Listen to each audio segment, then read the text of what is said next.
Hi, today I'm going to show you how to remove background on Photoshop. First, you have to open your image on Photoshop. Select pen tool from the taskbar.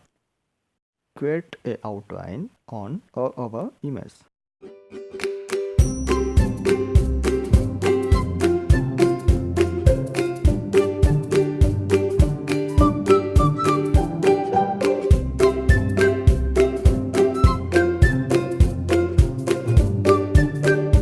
Click to contour button on your keyboard and select Keeping Path Where.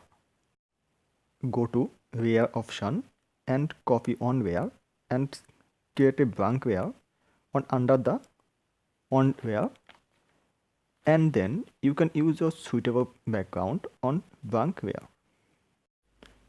If you like my video, please subscribe my channel and click on bell icon and share your opinion by comment.